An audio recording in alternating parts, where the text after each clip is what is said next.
వారు గొర్రెపిల్ల రక్తమును బట్టియు వారిచ్చిన సాక్ష్యమును బట్టియు అపవాదిని జయించి ఉన్నారు. కానీ మరణం వరకు తమ ప్రాణములను ప్రేమించిన వారు కాదు. ప్రకటన గ్రంథము 12వ అధ్యాయము 11-12 వచనాలు. ప్రియులారా, యేసుక్రీస్తునందు విశ్వాసం ఉంచిన ప్రతి బిడ్డ దేవుని కుమారులు కుమార్తెలు వారి లోకములో ఉన్నప్పుడు వారు ఒక ఆత్మీయ యుద్ధంలో ఉన్నారు. దేవుని వాక్యం సెలవిస్తుంది, మనం పోరాడింది శరీరులతో కాదు కానీ ఆకాశ మండలమున్న దురాత్మల సమూహంతో పోరాడుతున్నాం. అపవాది పడిపోయాడు, సాతానుగా మార్చబడ్డాడు. ఏదోను తోటలో దేవుని కుమారుడైన ఆదామును శోధించడానికి వచ్చాడు. వాడు మోసగాడు, అబద్ధికుడు అని యేసుక్రీస్తు ప్రభువారు సెలవిచ్చారు. ఈరోజు కూడా వాడు నీ విశ్వాసాన్ని పాడు చేయాలని, నేను కృంగజేయాలని చూస్తాడు. అయితే గొర్రెలకు జీవము కలుగుటకు, సమృద్ధి అయిన జీవము కలుగుటకు దేవుని కుమారుడైన యేసుక్రీస్తు వచ్చాడు. అనుదినం కూడా పరిశుద్ధాత్మ దేవుడు నీకు జీవాన్ని ఇవ్వటానికి, నిన్ను బలపరచడానికి ప్రభు నిన్ను సమీపిస్తూ ఉంటాడు. దేవుని వాక్యం ద్వారా దేవుడు నీతో మాట్లాడతాడు.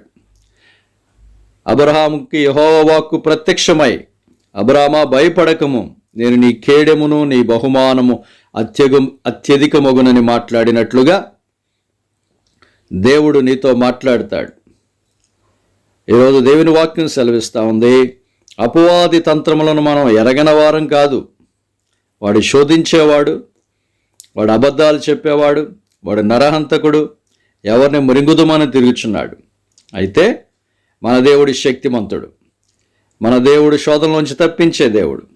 మన దేవుడు శోధన తట్టుకునే కృపనిచ్చే దేవుడు. శోధనలో తప్పించుకునే మార్గాన్ని ఇచ్చే దేవుడు. మన దేవుడు విజయాన్ని ఇచ్చే దేవుడు. సాతాను మన కాళ్ళ కింద శీఘ్రంగా తొక్కించే దేవుడు.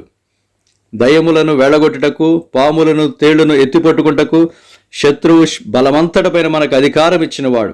ఏది మీకేమాత్రము హాని చేయదని చెప్పిందేవాడు. యుగ సమాప్తి వరకు సదాకాలం నేను మీతో కూడా ఉన్నానని చెప్పిన దేవుడు మన దేవుడు. ఇదిగో నేను లోకమును జయించి ఉన్నానని చెప్పిన దేవుడు. అపవాది యొక్క కుతంత్రాలను లయపరిచే దేవుడు ఆయన. ఆయన శిలువలో వేలాడినప్పుడు సాతాను శక్తి అంతటిని నిర్వీర్యం చేశాడు, వాడిని నిరాయుధులుగా చేశాడు. కాబట్టి ఈరోజు యేసుక్రీస్తుతో పాటు అధికారం కలిగిన వారిగా ఉన్న మనము, వాడు మనల్ని శోధించడానికి వస్తున్నప్పుడు, నిరుత్సాహం వచ్చినప్పుడు మనము దిగజారిపోకుండా, భయపడకుండా దేవుని వాక్యాన్ని ఎత్తిపెట్టుకుని యేసుక్రీస్తునందున్న మనకున్న అధికారాన్ని బట్టి, యేసు ప్రభు రక్తం మన కొరకు ఏం చేసిందో ఆ రక్తమందు విశ్వాసము ద్వారా, గొర్రెపిల్ల రక్తమును బట్టి మనము అపవాదిని జయిస్తాం.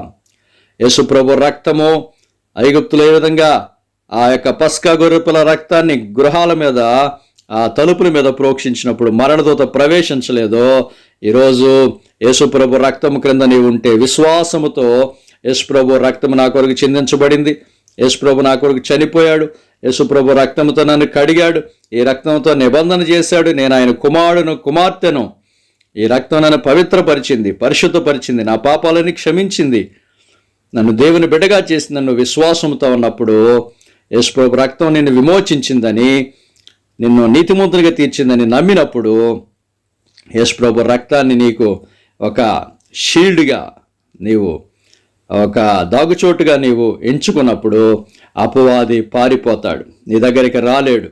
గొర్రెపిల్ల రక్తము నీ కొరకు ఏం చేసిందో నువ్వు వాడితో పలకాలి. వారిచ్చిన సాక్ష్యమును బట్టి అంటున్నాడు. రెండవదిగా, సాక్ష్యం అంటే సంఘంలో లేచి దేవుడు నాకు మేలు చేశాడని చెప్పడం కాదు. ఇక్కడ యేసుక్రీస్తు ప్రభువారు సిలువలో నీ కొరకు ఏం చేశాడో, ఆయన ప్రాణత్యాగము, బలియాగము, ప్రాయశ్చిత్తార్థ బలి ద్వారా నీవే విధంగా పాపక్షమాపణ పొంది దేవుని బిడ్డ, దేవుని కుమారుడు, దేవునికి యాజకుడు, రాజు అయ్యావో దాన్ని ఒప్పుకోవటం ద్వారా సాతాను పారిపోతాడు.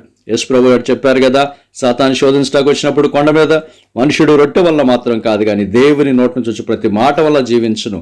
సాతానా, నీ దేవుని మ్రొక్కి ఆయన మాత్రమే ఆరాధించవలను, నీ దేవుని శోధింపకూడదు పో అన్నప్పుడు వాడు పారిపోయాడు.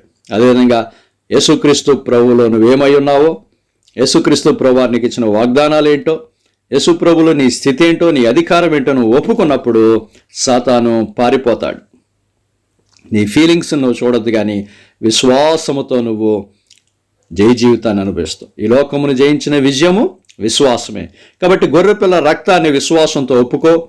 అలాగే మరి నువ్వు యేసుక్రీస్తు ప్రభు నీకు చేసిన ఆ యొక్క గొప్ప కార్యాన్ని నువ్వు విశ్వాసంతో ఒప్పుకుంటున్నప్పుడు సాతానుతో పలకాలి, సాతానికి చెప్పాలి నువ్వు దేవుని వాక్యాన్ని.